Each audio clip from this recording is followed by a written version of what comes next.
Come back here. Look, come back here.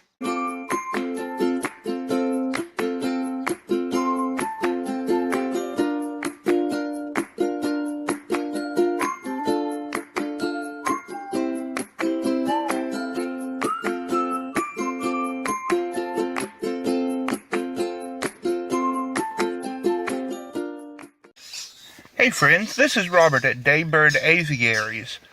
Every Wednesday I've been doing a baby bird update where I show you the baby birds that we're hand feeding.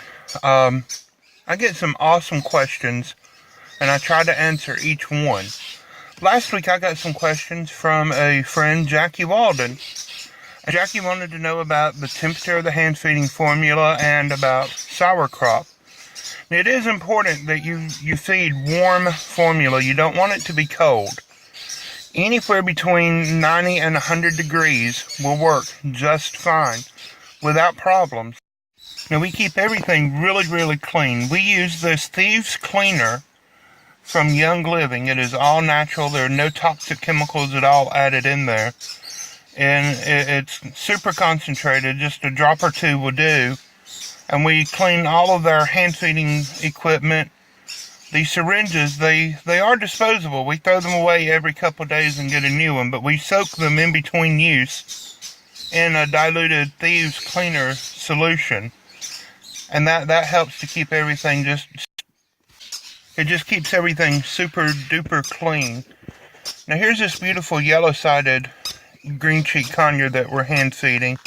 This little guy, he's already been sold to a friend named Kim, and he'll be going home in a few days. But as to the sauerkraut, it used to be thought that feeding cold formula to baby birds would cause them to have a sauerkraut. And that's kind of true. A sauerkraut happens when yeast, specifically candida, has been introduced into the crop. Normally through cold formula.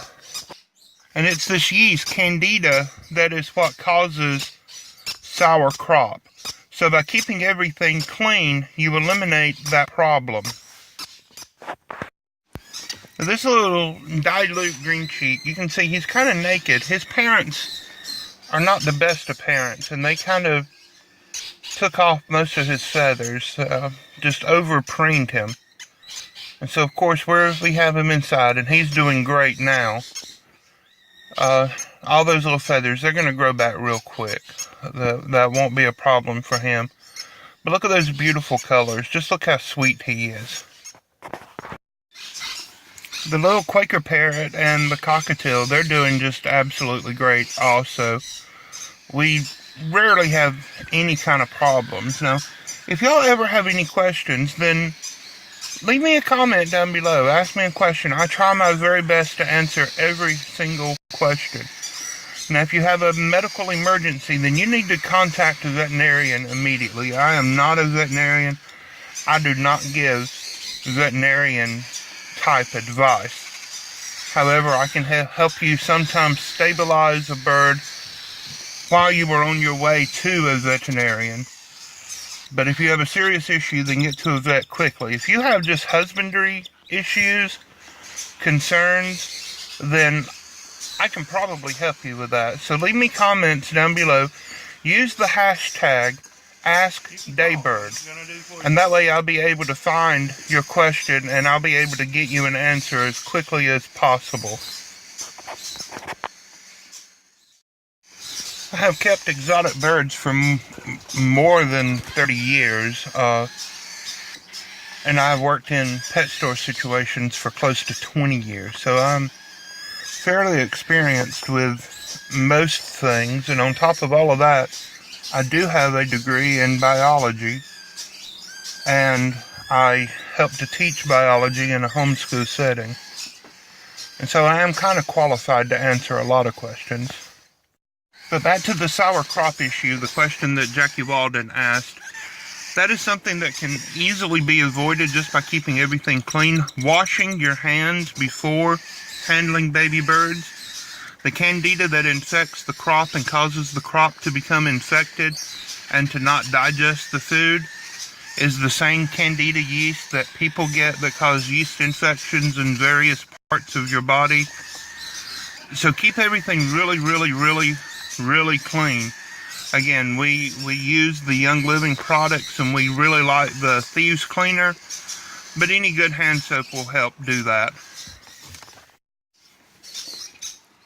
Now look at these lovebirds. This little one, the yellow one, this is a pallid mutation, and she has quickly become one of my very favorite birds in all the world right now. She's just a sweet little angel, and we all love her and just enjoy her. Now these little guys, they are opaline mutations. The one, well, that darker green one, the one that's closer to my finger right now, is a green opaline. The other is a turquoise opaline. Now these are the ones that are going to have the real pretty colors all over their head, down to their shoulders. Well, Jackie, I hope that I have answered some of your questions. It used to be thought that the temperature of the formula had more to do with it than it really actually does. The crop, the area where the formula is stored before it goes down into the stomach, it's not a very warm place on the birds. Birds have a body temperature of about 107 degrees, so their body temperature is warmer than ours. But the crop is not a very vascularized area. There's not a lot of blood veins flowing around the outside of the crop, between the crop and the skin. And so it's not a very warm place. And the parent birds, that, you know, if you think about it, they're going to eat the food, the seeds, the pellets, the fruit, and then immediately go and regurgitate it to the babies. And so it doesn't have time to warm up in most instances. And so any temperature between 90 and 100 degrees, 85 and 100 degrees is fine. If you go any higher than that, you're going to run the risk of burning the baby from the inside out. And that's commonly called a crop burn. People used to microwave the water and the formula, and that just creates hot spots. And we have quit doing that. I've actually have turned the thermostat up on our household water heater, and I just use the hot water right out of the faucet, and by the time I mix it, it is the perfect temperature to feed these sweet babies. This little angel wanted to come back out and play, so I'm going to feed her just a couple more little drops. She's spitting most of it up. She's ready to wean. If I didn't have the two younger birds, I would already have her in a cage, and she would probably already be nibbling on pellets and stuff. I'm going to put a bowl of food in their little brooder tub real soon, probably later today, and let them start nibbling on that. But I don't want the little babies to be just in a wire cage. I want to try to protect them from drafts. Again, we live in an old house. We don't have central air, but I want to give them as much protection as I can. Now this is the last little baby that we're hand feeding. This is the conure, and this is just a love. She's a doll. She's not one of our babies. We got her. I traded some green cheek babies with my friend Sarah in order to get her. I have a 1-year-old male conure, and hopefully soon, once this little girl is all weaned, I'll slowly introduce the two, and they will get married, and in 3 or 4 years, maybe we'll have baby conures of our very own. That was Jeremiah that just ran through in the back. He's a silly little guy. Just look how sweet that baby is. We love her. If this is your very first time stopping by our channel, I hope that you've enjoyed what you've seen. Here comes Jeremiah again. Come back here. Look, come back here. Put your face right there in that hole. Look at him. Look at that. He's so silly. So if this is your first time stopping by, please take a moment, go ahead and subscribe. I really would appreciate it.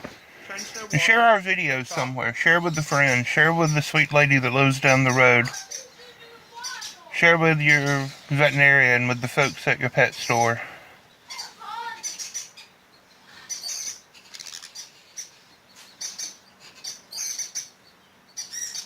Look at those beautiful colors.